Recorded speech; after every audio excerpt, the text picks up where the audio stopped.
Hey guys, how's it going? I'm back. No, not really, I lied. So basically, you guys are probably wondering, where's this weight loss journey progress video that I haven't uploaded in literal months? Well, no, don't worry about that, it's coming. Alright, anyways, over the last few, possibly years, everyone's been walking up to me, asking me how things are going, what's changed, what you're doing, and I usually give them the same old answer, like, yeah, just been working, relaxing, chilling, working some more and all that, and I'm sick of that answer I give them. So this time I'm actually gonna give them a different answer. Yeah, it's a way better answer. Anyways, I've been working on D&D, Dungeons and Dragons, you guys probably heard of it. So this is something I really like. And in this campaign, I'm going to be doing something a little bit different. So I'm also a fan of Yu-Gi-Oh! And I always thought it would be cool to play D&D using cards for your attacks and spells.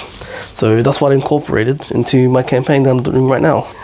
You could say I used polymerization. It's like a fusion card. Anyways, I'm just going to tell you guys about these cards that I've been making. So each card has a different category.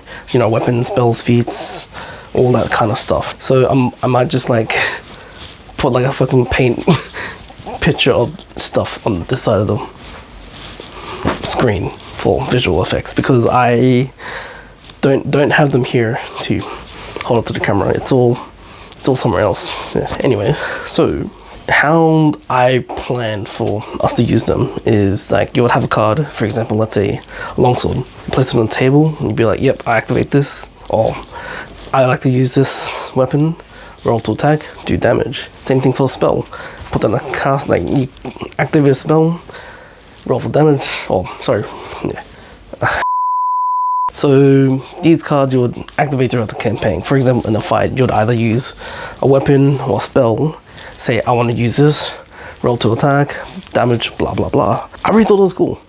So I'm just going to go through all the different kinds of cards there is, because there are different kind of categories for each one. And I separate them by color. So gray would be for weapons, because, you know, weapons are kind of silvery, grayish as well. So I thought that just makes sense. Yellow is for feats that you can activate due your class and your class features. Your class feature. That's what the yellow is. Light blue, which will be your spells. And now we have dark blue. Now dark blue is going to be your spell slots, and the spell slots used to be these little shogi pieces that are just painted with black and write a number on them, but they're so small, it's hard to paint over it, and it's too much effort for result. So I'm just gonna give everyone their own little, you know, spell slot for the spells that they want to use. Next we have green, which is also a new category I wanted to introduce, because some classes kind of don't have spell slots, but they kind of do.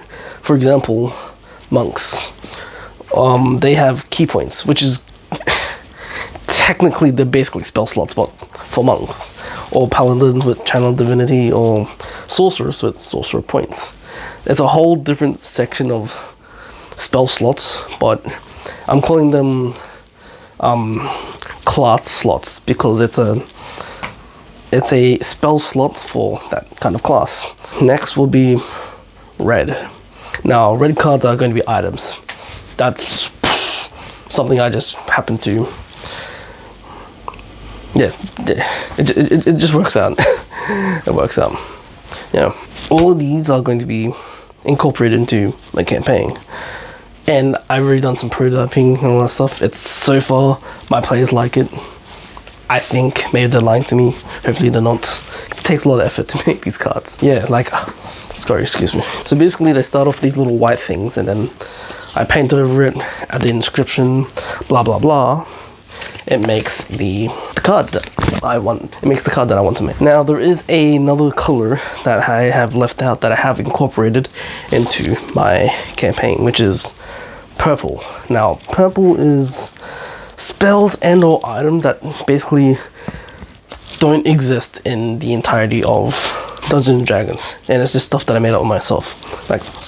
Stuff that I made up in my own mind that I thought would be cool in this world. OPS cards, once per session cards, which I think is very interesting.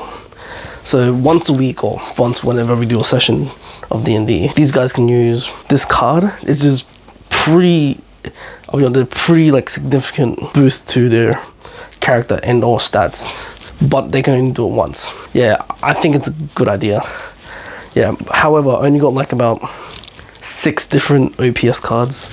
One is the nat 20, one is just to boost stats, one's boost speed, and the rest is the same thing, but different stats, different speed, blah blah blah blah. Another thing that I would like to talk about is the characters. I really wish that we please stick with 2014 version of the Player's Handbook. So I did make a sort of point where if I don't have the book for it, I'm not gonna add those features and traits into the campaign. For example, I have books. Books are cool books. Yeah, these ones. Basically, Player's Handbook, Xander's Guide, anything, everything, and Tasha's Cauldron. If it's not inside any of these 3 books, I kind of don't want it in my campaign.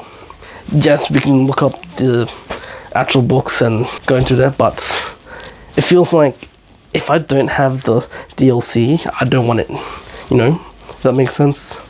Yeah. And this is another problem with D&D Beyond. Now, I know it's a good app, honestly. It's nice, good website. It makes everything easier. However, it's just very... I want to know what my players have so I can cultivate the world around them. For example, if someone has an ability to walk through walls, I can make a wall for them to walk through, you know? But yeah. Plus, I don't think it knows how to filter out certain books or DLC for the character creation. Yeah. Something that also been doing is having a clipboard of everyone's character sheet.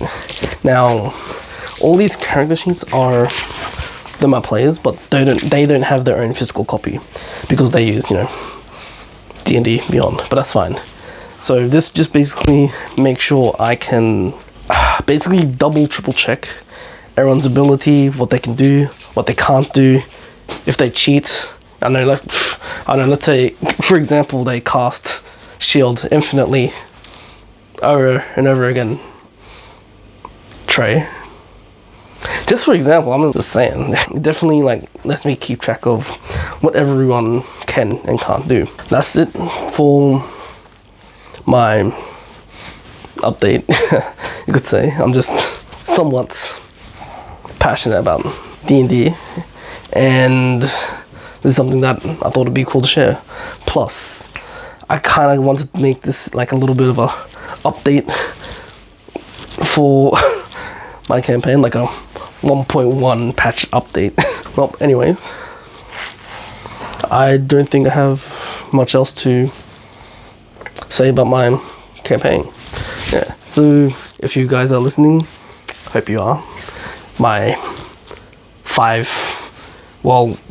4 players, one technically hasn't joined the game yet, but I'll deal with that during my next campaign, my next session. I hope you enjoyed. I hope you think this is a good concept. I certainly think it's cool. See you guys later.